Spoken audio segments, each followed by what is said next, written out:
pasado alas 4 ng hapon kahapon sa Barangay San Vicente, Urdaneta City, Pangasinan. Agaw pansin sa mga residente at motorista ang makapal at maitim na usok na sinabayan pa ng naglalagablab na apoy. Ang sunog, sumiklab sa damuhan malapit sa isang technical vocational school sa lugar.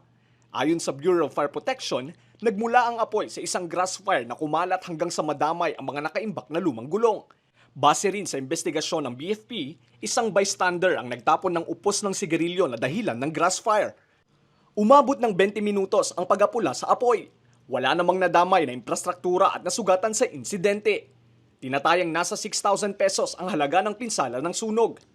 Naitawag sa atin ito nung mga bandang alas 4:29 ng hapon. Nag-umpisa po yon sa isang maliit lang na mga damo na nasunog.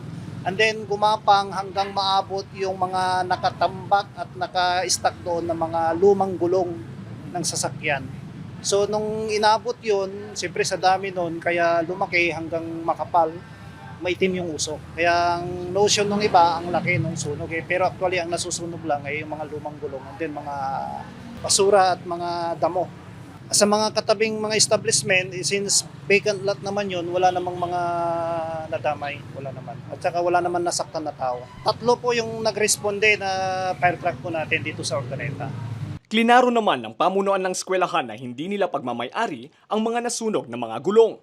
Kaninang umaga, nagsagawa na ng cleaning operation ang pamunuan ng eskwelahan upang matanggal ang mga damo na malapit sa kanilang building upang maiwasan ang sunog sakaling magkaroon muli ng grass fire. No, actually it's not the property of this school. Pagpapasalamat namin kasi hindi nadamay ang school. Binasa namin yung mga damo na yung mga nag-drive doon para pag kumalat halimbawa hindi na siya ito kasi wala nang mga estudyante, wala nang mga trainers din. Samantala, ito na ang unang recorded grass fire na nirespondehan ng BFP sa syudad. Iba yung pag-iingat yung ating gawin. Kasi alam natin na sa maliit na sunog, diyan pinagsisimulan ng malaking sunog sa maliit na sunog. Pag may mga basura tayo, wag natin hayaang sunugin kasi under Republic Act 9003, bawal talaga ang magsunog kasi nakakasira o nakaka-deplete ng ozone layer. Instead na magsunog ng mga basura, i-segregate na lang, no?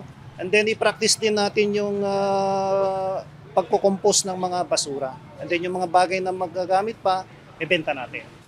Lester Narag, Balitang, Solid North.